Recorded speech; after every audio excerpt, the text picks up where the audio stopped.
What does your estate agent actually do? Do they just take some photos of the property and pop it on Rightmove? Well, in this episode, I'm going to take you through what your agent should be doing.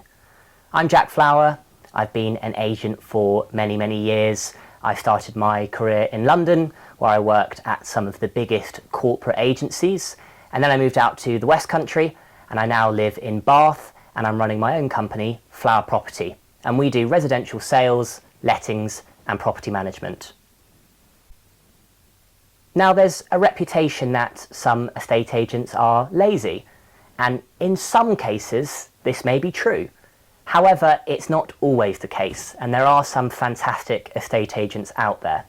So what I'm going to take you through is what your estate agent should be doing, so that when you're looking to sell or rent your home, you know if you've got a good agent or a bad agent.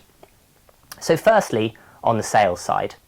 Now, there is a reputation that sometimes agents will take some photos and pop it in the window outside of their high street agency and just wait for it to sell. But that is not the case with all agents. Some agents do a lot more work.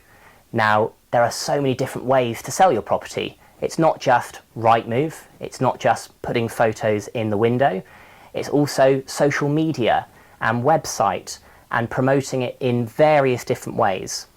And you know you've got a good agent from the very start if when you have that first call with them, when you're ringing them up to book them in to value your home, if they're really detailed and thorough in finding out about your property and about what it is that you're seeking.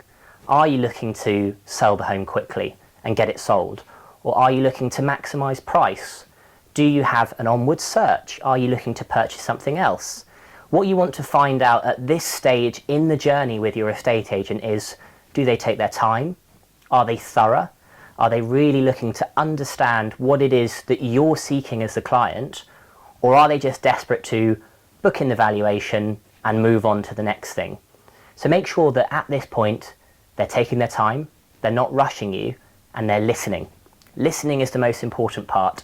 Some agents will talk, but make sure you've got an agent who's listening. And then on the valuation, are they thorough?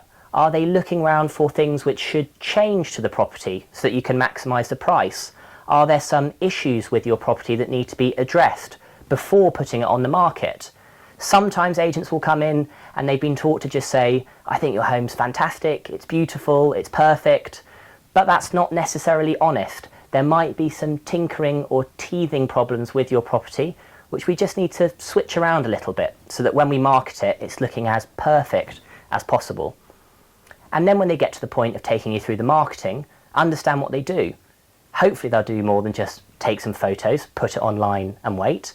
Hopefully they will also utilise social media, and rather than just taking photos, they'll also get drone photography, they'll also get video tours completed, 3D tours, detailed and thorough floor plans of your property.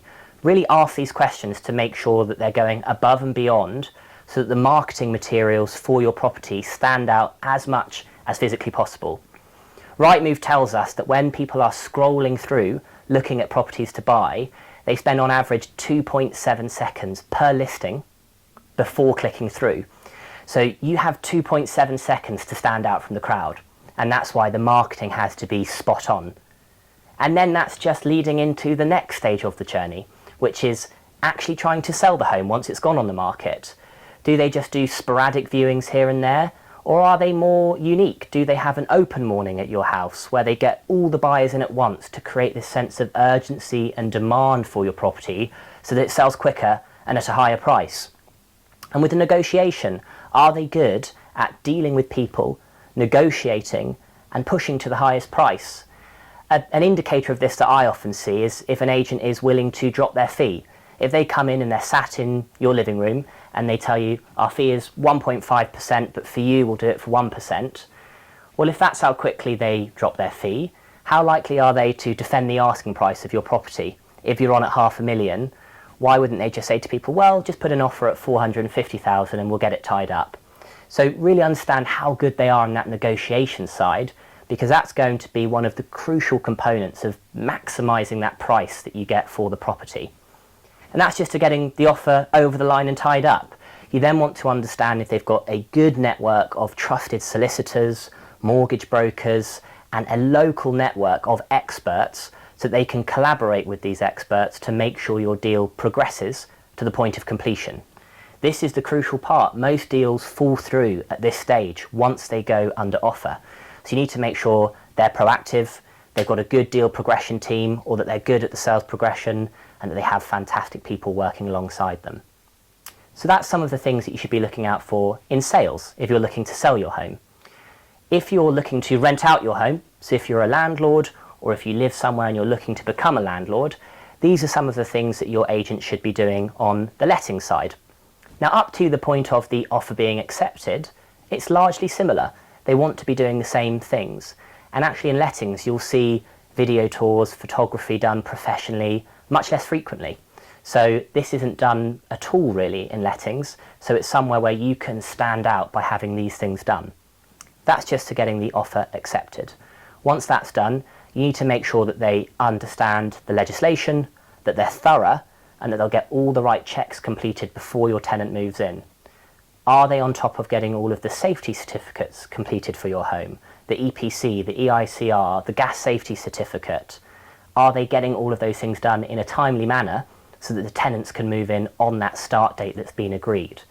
Do they complete thorough references for your tenants? Are they making sure that your tenants are who they say they are, that they earn what they say they do, and that they've got a good rental reference from their current landlord so that we know that they pay their rent on time and that they don't cause damages to the property that they're living in?